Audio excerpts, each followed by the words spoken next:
En esta serie de capítulos, de Todo por la Historia Pasa, vamos a hablar de la historia argentina ocurrida entre 1930 y 1976. En el capítulo de hoy daremos un panorama de lo transcurrido entre 1930 y 1945.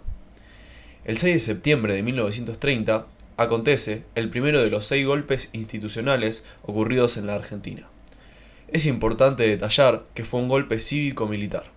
En el mismo fue derrocado Hipólito Yrigoyen, que había sido el primer presidente electo bajo la ley Sáenz Peña. Las causas del golpe estuvieron ligadas a un descontento de sectores civiles que habían apoyado al gobierno y a los viejos conservadores. ¿Por qué lo derrocaron? Yrigoyen era muy nacionalista y tenía un estilo muy estatista, cosa que provocaba mucho malestar en las élites dominantes. Otro motivo muy importante era la prensa, que tenía gran poder y lo criticaba fuertemente. También la repercusión que causó en la Argentina la crisis del 29, la caída de la bolsa de valores en Estados Unidos. ¿Y quién dirige el golpe? El golpe fue liderado por José Félix Uriburu, producto de un acuerdo entre militares y conservadores. ¿Pero los militares estaban completamente de acuerdo entre ellos? Es una buena pregunta. Uriburu y Justo pensaban distinto. Uriburu pretendía permanecer mucho tiempo en el poder para reestructurar el sistema político, mientras que Agustín P. Justo pretendía un breve gobierno de transición para retornar al gobierno civil. Pero al final, ¿quién asume el gobierno? Se autoproclama Félix Uriburu. Esta etapa va a ser recordada en la historia como la década infame, donde van a gobernar 4 presidentes: Uriburu, Justo, Ortiz y Castillo. ¿Pero por qué infame? ¿De verdad fue tan así? Si por infame se entiende por fraude electoral y varios casos de corrupción, ni lo dudes. También, la descalificación se centró en el golpe del 30, el tratado de Roca-Runciman y los beneficios a Gran Bretaña. Autoproclamado como presidente, presentó un programa de gobierno que aspiraba a cambios profundos. ¿Cuáles eran esos cambios? En realidad, podemos entender que Uriburu desvalorizaba al pueblo. Pretendía eliminar el sufragio secreto, suprimir partidos políticos, reformar la Constitución, es decir, su idea era autoritaria y corporativista. ¿Qué se entiende por corporativista? Es simple, que el ciudadano no elija por sí mismo, sino subordinar la expresión propia a los intereses de las corporaciones. Aparte de sus intenciones, ¿logra algo? Más allá de sus intenciones y el apoyo de la Legión Cívica, se vio presionado por la derecha conservadora y por sectores militares. Eso lo llevó a convocar elecciones en 1931. Esas elecciones las gana Agustín P. Justo, con apoyo de militares, de antipersonalistas y de socialistas independientes. ¿Y qué pretendía Justo? Simplemente volver al sistema político fraudulento anterior, a 1916, o sea, el PAN, Partido Autónomo Nacional, que asume en 1932. O sea, era conservador. Por lo menos representaba claramente los intereses de los conservadores. ¿Y los sectores socialistas independientes los habían apoyado? ¿Qué opinaban? Fue la principal crítica a este gobierno, y esta estuvo centrada en el pacto Roca-Runciman. ¿De qué se trataba el pacto Roca-Runciman? Argentina, amenazada por Gran Bretaña de dejar de importar carne, firmó un tratado entre Roca y Runciman donde claramente Argentina quedaba como un país dominado. El tratado fue totalmente antinacionalista. ¿Por qué antinacionalista? Primero, porque estaba obligado a darle un trato preferencial a Inglaterra, por ejemplo, comprarles el carbón, no aumentarles impuestos y que todas las actividades económicas sean realizadas por representantes ingleses. También el 85% sería importado por empresas inglesas y solo el otro 25% por frigoríficos argentinos. ¿Nadie se opuso a ello? Sí, Lisandro de la Torre fue el principal opositor a los manejos fraudulentos llevados a cabo por frigoríficos extranjeros. Todo esto para protección estatal. Se llevó a un debate en el Congreso y allí se produjo uno de los hechos más tristes de esa época. Un atentado contra Lisandro de la Torre, donde fue asesinado su compañero de banca. ¿Solo fraude y corrupción hubo en Argentina en esa época? Debido a la crisis del 29, el Estado empieza a ocupar un rol importante en la economía. Creó el Banco Central Argentino para controlar la moneda y regular los créditos. También se implementó el control de cambios y se establecieron juntas reguladoras. Se inició el proceso de industrialización. Todo esto produjo aumento de la producción local, pero hubo limitaciones por la falta de maquinaria moderna. El proceso de industrialización estaba sujeto a la ida y vuelta de las exportaciones. Pero en esa época, ¿no se estaba desarrollando la Segunda Guerra Mundial? Sí, a primera vista eso indicaría una posición ventajosa para nuestra industria. Pero la caída de la producción industrial europea produjo una caída en las importaciones locales y otro problema importante radicaba en que Estados Unidos prohibió la venta de maquinaria para la industria argentina debido a nuestra posición neutral en la guerra. ¿En esa época había sindicatos? Debido a la dictadura de Uriburu, los sindicatos tuvieron que trabajar desde la clandestinidad. Uriburu solo quería una centralización del movimiento obrero, pero con una estrecha vinculación estatal.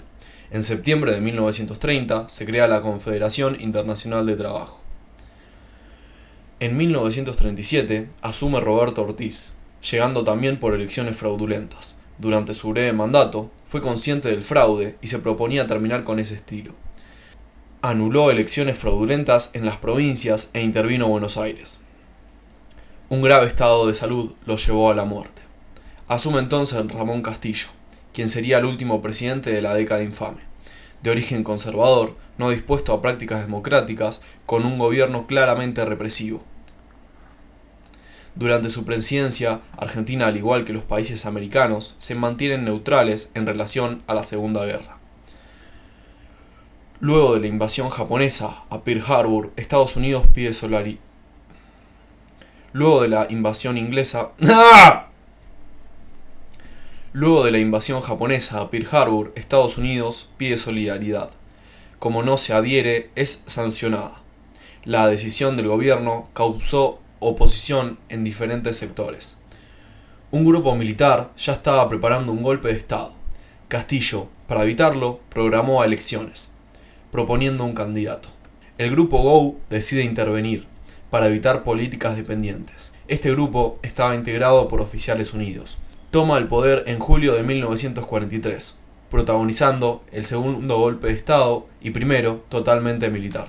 Todo economía y política. ¿Y con la educación? ¿Qué pasaba?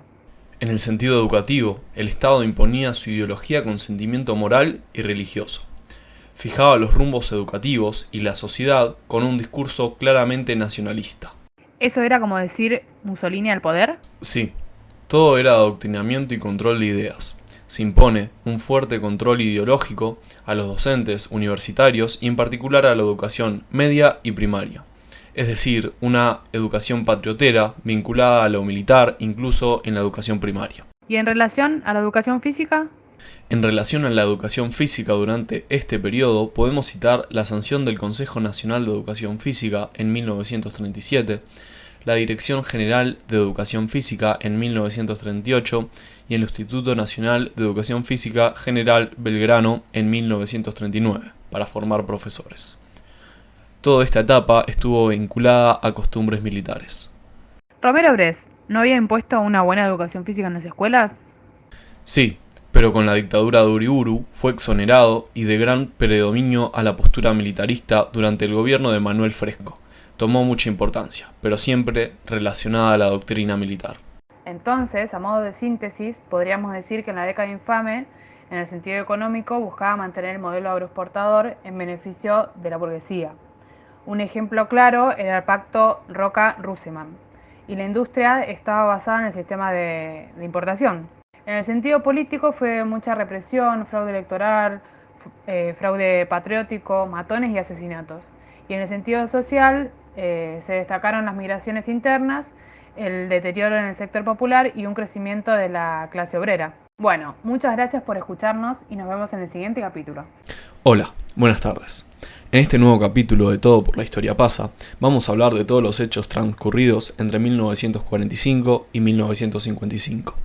Durante este periodo, la sociedad, la economía y la política se transformaron profunda y decisivamente a partir del surgimiento del peronismo. En 1943, en un clima atravesado por conflictos e incertidumbres, la intervención militar puso fin al gobierno conservador de Ramón Castillo y de esta manera a la llamada década infame. Entre 1943 y 1945 se sucedieron en el gobierno tres presidentes: Rawson, Pedro Ramírez y Emilio Farrell, el cual rompe con la neutralidad en la Segunda Guerra Mundial. ¿Y qué sucede con Perón en esos tiempos? El general Perón, integrante del GOU, ocupando la subsecretaría de Guerra, es designado presidente del Departamento Nacional del Trabajo. Con Perón pasó a llamarse a Secretaría de Trabajo y Previsión con jerarquía ministerial, cambiando radicalmente las funciones, tratando de captar el respaldo de los trabajadores y sus instituciones. De esta manera comenzó a tener respaldo popular. Perón simultáneamente ocupa el Ministerio de Guerra y la vicepresidencia del gobierno provisional. El sector que apoyó a Perón fue el de los trabajadores, los sindicatos y de algunos sectores militares. Los opositores estaban formados por sectores patronales, estudiantes universitarios, profesionales e intelectuales que identificaban a Perón con el nacionalismo antiliberal. Algunos sectores y oficiales del ejército que cuestionaban sus reformas laborales y su candidatura presidencial, el 9 de octubre de 1945, la guarnición de Campo de Mayo le impuso la renuncia a todos sus cargos. 3 días más tarde, es enviado a la prisión de la isla Martín García. Al conocer la noticia, los sectores obreros comprendieron que perderían los beneficios obtenidos. ¿Ahí se concibió la famosa marcha del 17 de octubre?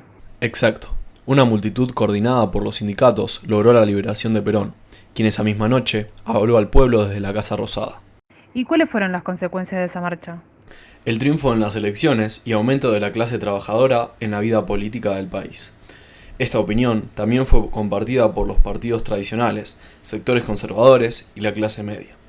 El motivo del apoyo a Perón eran las promesas salariales y el apoyo a los conflictos con la patronal. Las prometidas elecciones tardarían 2 años en llegar. En 1946 se llevaron a cabo las elecciones donde se enfrentaron el Partido Laborista versus la oposición, que venció la fórmula encabezada por Perón-Quijano con el 54% de los votos.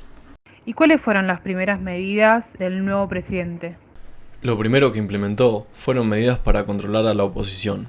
Inició un juicio a la Corte Suprema que había atacado sus medidas de reforma laboral, ordenó la cesantía de algunos profesores de la universidad y clausuró algunos periódicos que lo criticaban.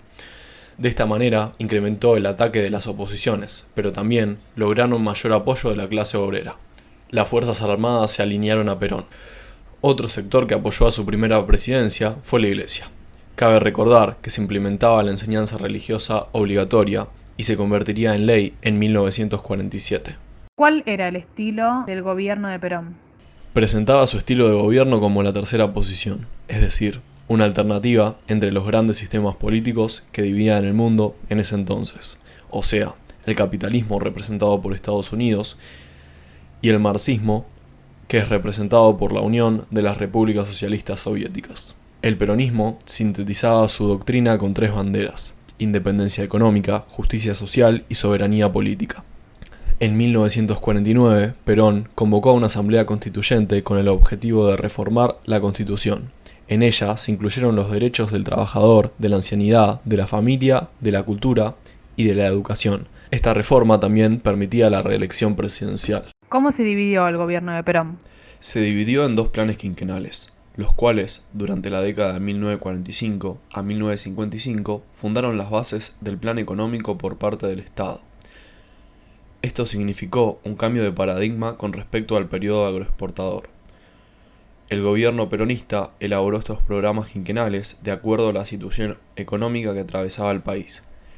La primera presidencia de Perón se centró en lo económico, en una base dinámica de la actividad, debido al cálido poder adquisitivo en la población.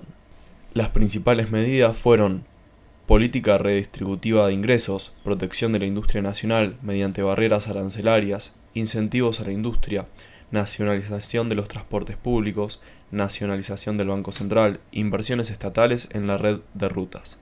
¿Qué rol cumplió Eva Duarte? Durante la primera presidencia de Perón, su esposa, Eva Duarte, más conocida como Evita, cumplió un rol muy importante. Construyó un fuerte lazo con los sindicatos y se dedicó en su labor de ayuda social. En 1948 creó la asociación Eva Perón. Esta consiguió fondos a través de las contribuciones del Estado, de la CGT y de donaciones de empresas privadas. Con todo esto fue llamada por la clase obrera la banderada de los humildes. Fundó el Partido Peronista Femenino e impulsó la ley que le permitió a la mujer la posibilidad de votar. En un momento existió la idea de una reelección con la fórmula Perón-Perón, que no prosperó, tanto por la presión de las Fuerzas Armadas como por ser afectada por una enfermedad terminal. Fallece el 22 de julio de 1952. Segunda presidencia, ¿por qué se caracterizó? Las nuevas condiciones económicas, a las que se sumaba una fuerte inflación, impusieron al gobierno un cambio de rumbo. En 1955 se puso en marcha el segundo plan quinquenal, que postulaba una política económica con importantes modificaciones respecto del plan anterior. De alguna manera podríamos decir que el segundo plan trabajó de una manera opuesta a las ideas del primero. Los subsidios que financiaban a las industrias en el primer plan comenzaron a financiar a la actividad agropecuaria con la intención de aumentar las exportaciones agrarias para obtener divisas. En segundo lugar, se redujo el gasto público, se congelaron los convenios colectivos de trabajo y los aumentos salariales quedaron sujetos según la productividad de los trabajadores. Uno de los objetivos más ambiciosos del plan era avanzar en la industria pesada, para dejar de depender de las importaciones de maquinaria e insumos, y poner en marcha a la industria. ¿Hubo conflictos en la segunda presidencia? Sí, los principales focos de oposición surgieron de algunos antiguos aliados del primer gobierno, como la Iglesia, las Fuerzas Armadas y algunos partidos políticos.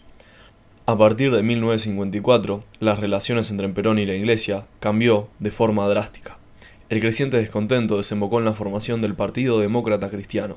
La principal crítica de la Iglesia estaba generada en la competencia por los espacios vinculados a la asistencia social y un recelo al culto de las imágenes de Perón y Evita. ¿Qué medidas se tomaron? Se terminaron persiguiendo sacerdotes considerados opositores, eliminó el dictado de la enseñanza religiosa en las escuelas, aprobó la legalización del divorcio, permitió el funcionamiento de prostíbulos y prohibió las procesiones religiosas.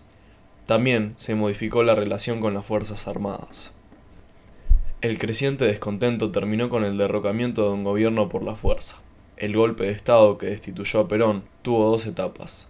Primero, un intento fallido en junio de 1955, cuando un sector de la Marina y Fuerza Aérea se alzó contra el gobierno bombardeando la Casa de Gobierno. Su respuesta fue feroz. Esa noche varias iglesias fueron saqueadas e incendiadas, y la CGT, señalan algunos historiadores, repartió armas entre los obreros. Perón llamó a la conciliación de diferentes sectores, pero no tuvo eco. Ni la iglesia, ni los militares, ni la clase media. Por eso, finalmente el 16 de septiembre de 1955 se produjo el golpe de Estado que lo derrocó, el cual comenzaría con la Revolución Libertadora, tras la cual Perón se vio obligado a emprender un largo exilio. ¿Qué pasaba en torno a la educación? Podemos recordar uno de los lemas de Perón: los únicos privilegiados son los niños. En una primera etapa se democratizó la educación, brindando acceso a niños excluidos. Pero estos se convirtieron en un sujeto de educación política, debido al adoctrinamiento político y social recibido en las escuelas. De todas maneras, y a modo de síntesis, podemos decir que la etapa educativa en el peronismo fue controvertida, polémica y contradictoria. Un claro ejemplo es que comenzó componiendo al culto católico y luego terminó atacándolo. ¿Qué sucedía con la educación física? Perón consideró que la educación física cumplía un rol trascendente en la educación y formación del ciudadano.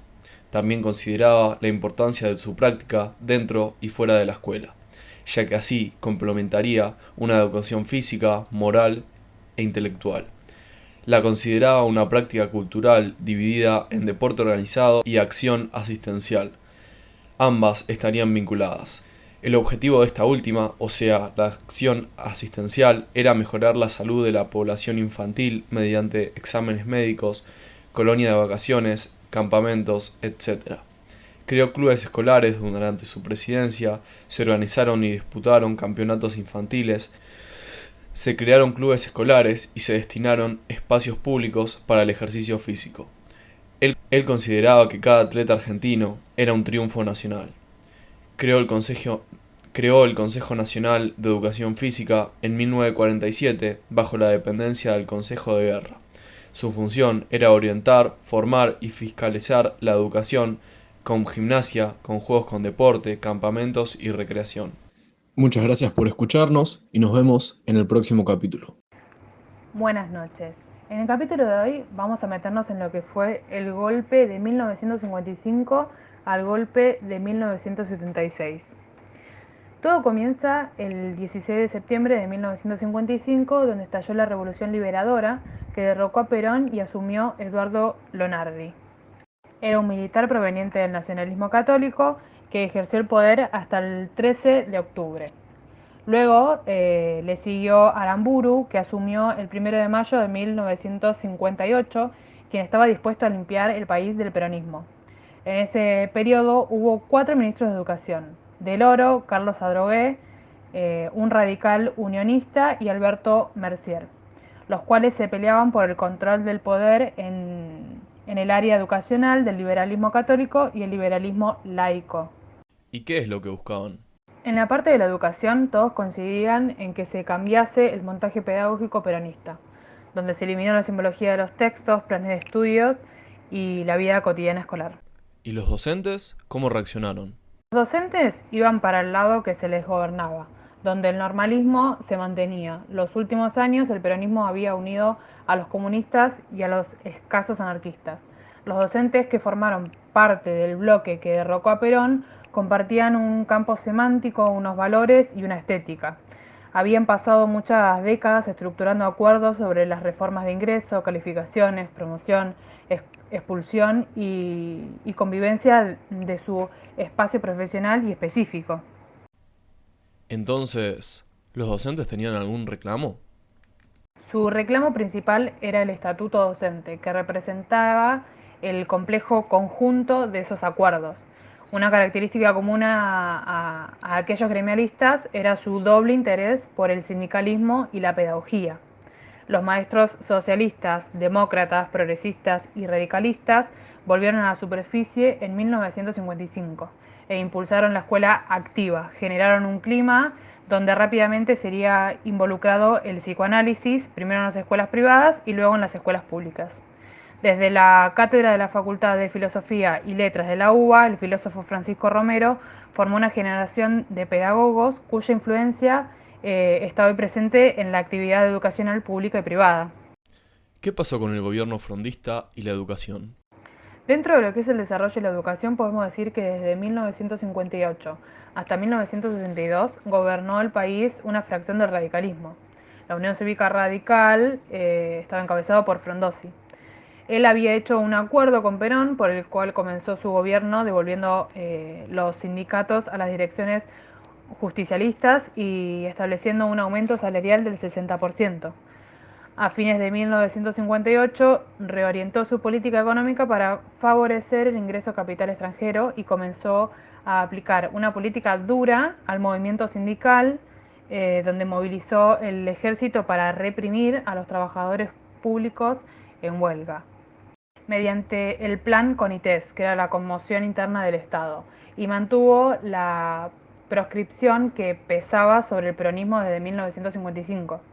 Su política fue enfrentada por los universitarios y alentó al movimiento denominado Resistencia Peronista, que había comenzado en 1956.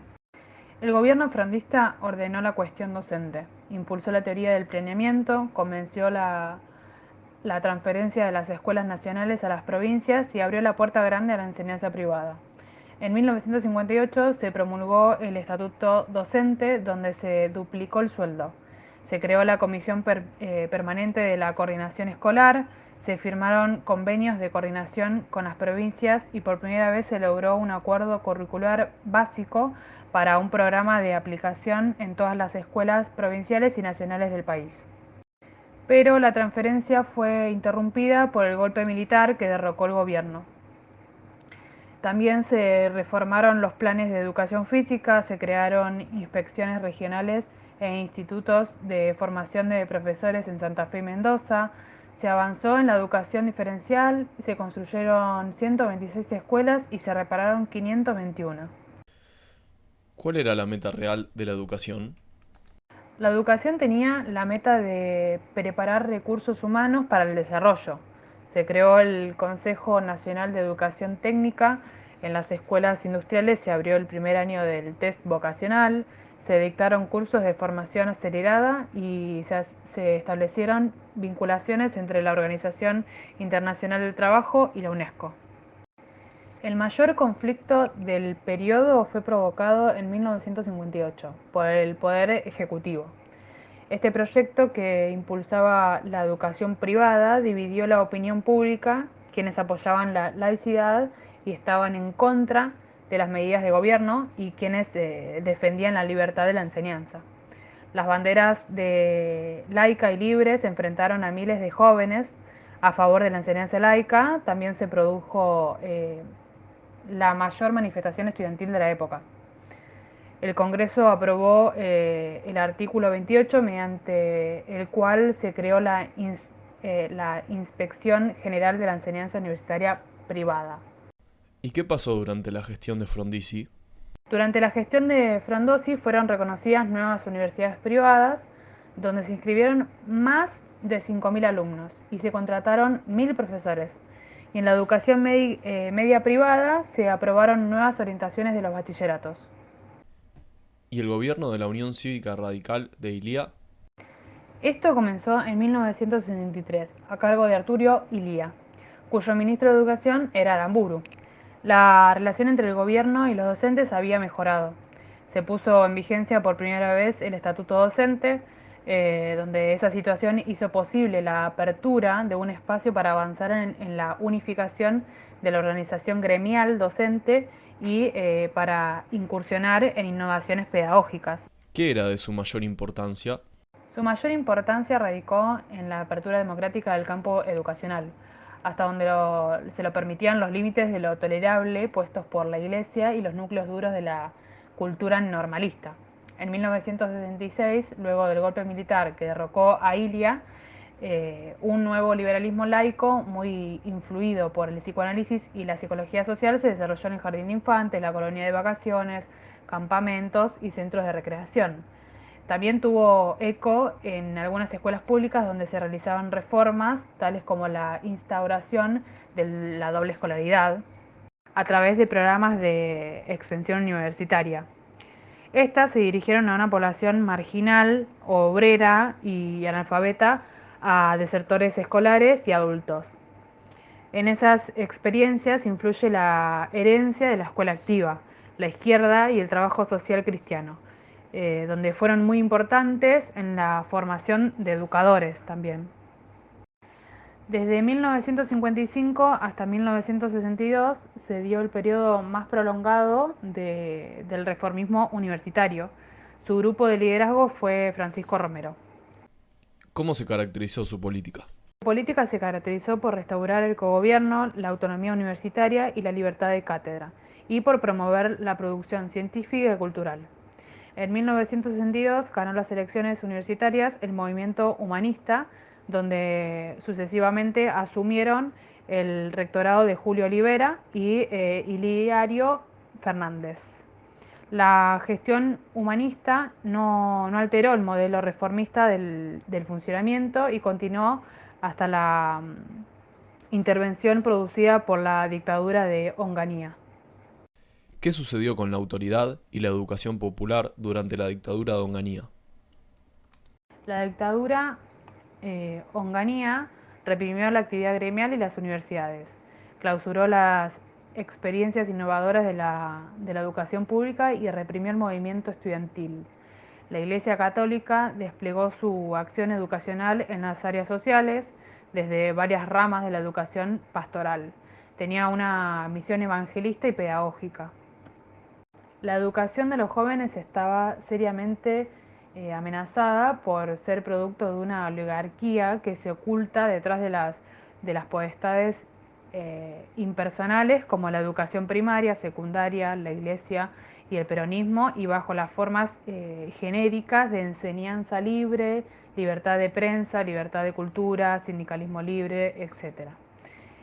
La aplicación de modelos que pretendían ser cada vez más universales y controlados se mostraba incompatible con la complejidad de nuestra sociedad y con los procesos educacionales que en ella se desarrollaban.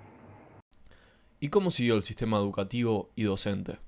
En 1970, la intervención militar de las universidades permitió el ingreso de algunos sectores excluidos. El sistema educativo nacional no tuvo grandes cambios. el gremio docente consolidó dos organizaciones nacionales. Una era la Central Única de Trabajadores de la Educación, que expresaba sobre todo a los docentes del interior del país.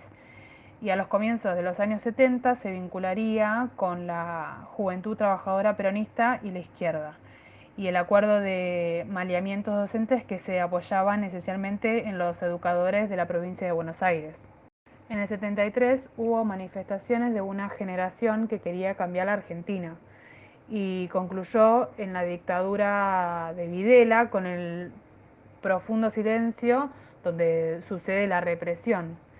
El nacionalismo popular había vuelto a producir manifestaciones pedagógicas desde los 60 y fue la política de Estado en el plano de la educación desde 1973 hasta 1975, donde fue hegemónica la influencia de la izquierda peronista que promulgaba la pedagogía nacionalista popular liberadora, que sumaba fundamentos que se desarrollaba entre 1945 y 1955 desde la DNEA, ¿no? Desde la Dirección Nacional de Educación de Adultos, en coordinación de los gobiernos provinciales.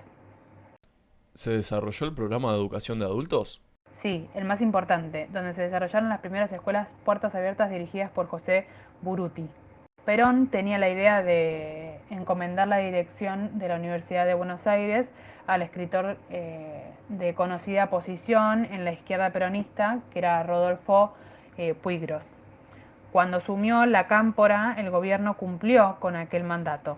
La reforma pedagógica que produjeron en las áreas de docencia, investigación y extensión universitaria contó con el apoyo de progresistas peronistas, radicales y de izquierda.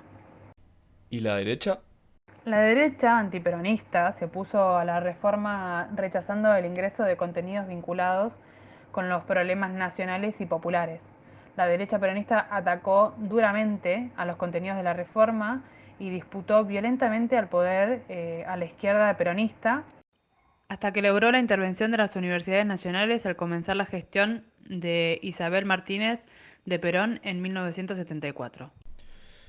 Bueno, hasta acá llegamos con el programa de hoy. Espero que los hayan disfrutado y haya sido de su sumo interés. Nos vamos a encontrar en el próximo con mucha más información.